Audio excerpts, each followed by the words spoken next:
Who am I? A primer on the soul, mind, and body. Understanding our true identity is the central quest of spiritual inquiry. While we often define ourselves by our daily roles, spiritual wisdom suggests that these are merely the surface of a much deeper reality. This primer is designed to help you deconstruct your ordinary self and recognize the eternal Atman that is your true nature. The starting point. Deconstructing the ordinary self. Most of us perceive ourselves as ordinary individuals defined by our occupations, family ties, and the various joys and sorrows we encounter. However, the spiritual masters suggest that this bounded identity is like a dream. We are not merely beings who are born, struggle, and die. We are something far more profound. Ordinary identity, real nature. Atman, defined by worldly facts, job, family, earnings. Beyond the mind and the physical body. Tossed by the turmoil of day-to-day life. Eternally tranquil and unaffected by turmoil. Bounded by attachments, lust, and social roles. Limitless, divine, and eternally free. Subject to the cycle of birth and death, neither born nor subject to death. Eternal. As you look at these two columns, invite yourself to look past your physical form. Consider for a moment, what are the actual tools you use to perceive this ordinary world? 2.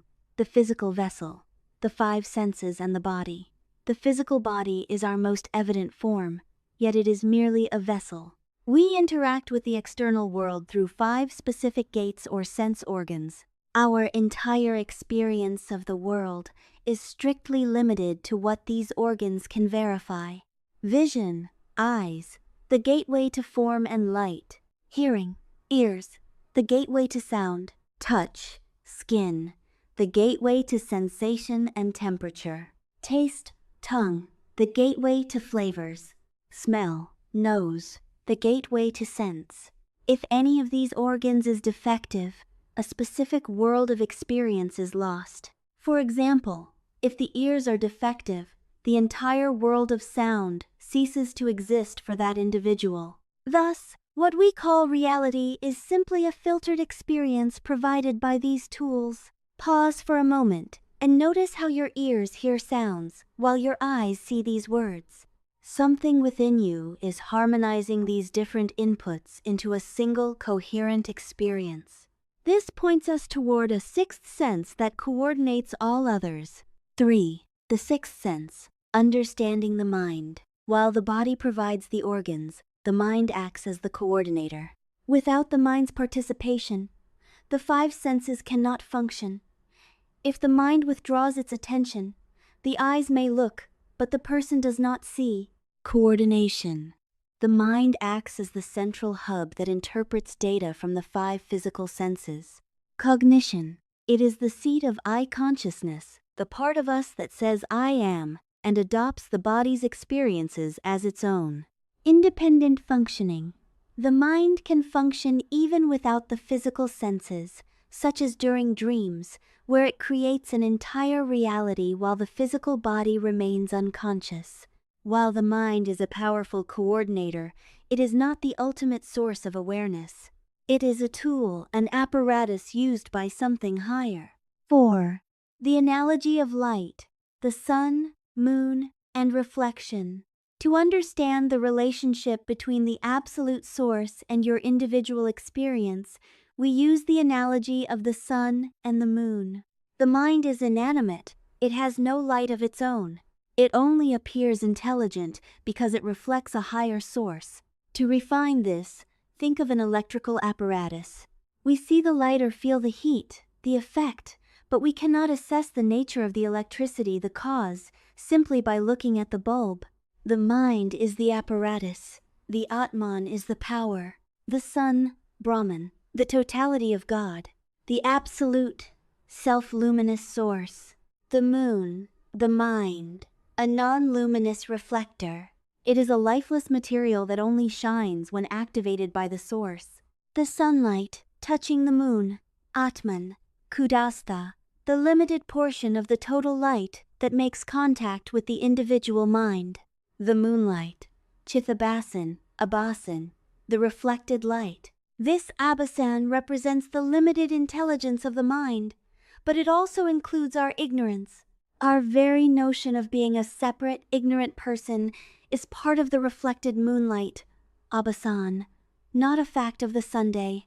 Once you see the mind as a mere apparatus activated by a higher current, you must ask, who is the one truly seeing the world?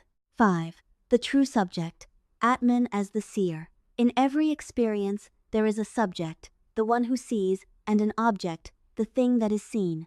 Using the grammatical logic of the scriptures, it is abnormal and illogical for the seen to see the seer.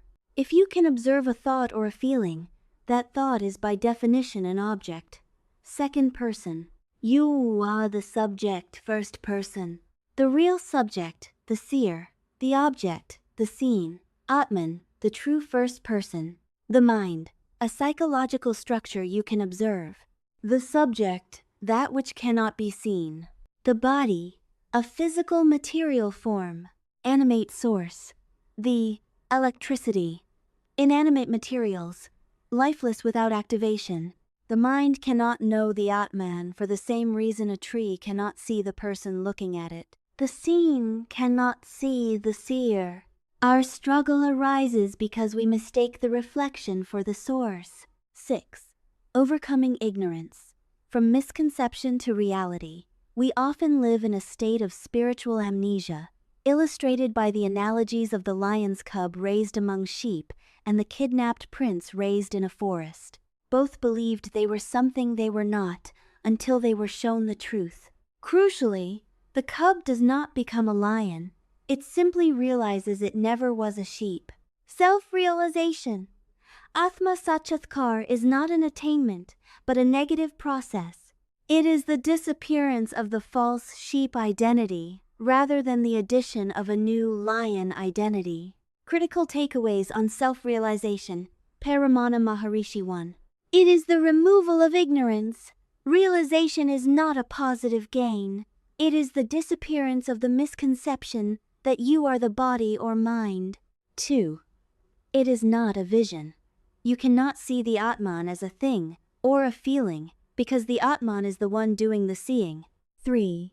It is the end of problems. When the false identification is removed, the ailments of the physical body and the sorrows of the mind no longer have a person to latch onto. By shifting your focus from finding the soul to losing the false self, you return to your natural state of peace.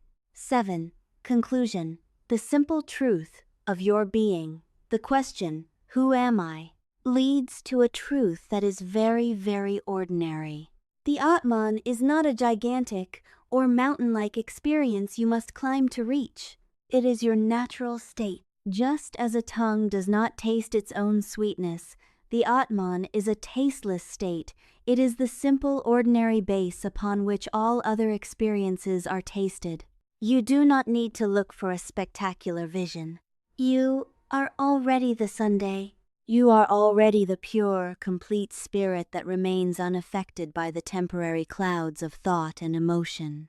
You do not need to reach the sky. You are already in it. Your true being, Atman, is the substratum of every breath and every thought. Do not look for an extraordinary experience. Realize that the ordinary awareness that sees this page is the very divine light you have been seeking. Self-realization is simply the quiet recognition that you are not the reflection in the mirror, but the light that makes the reflection possible.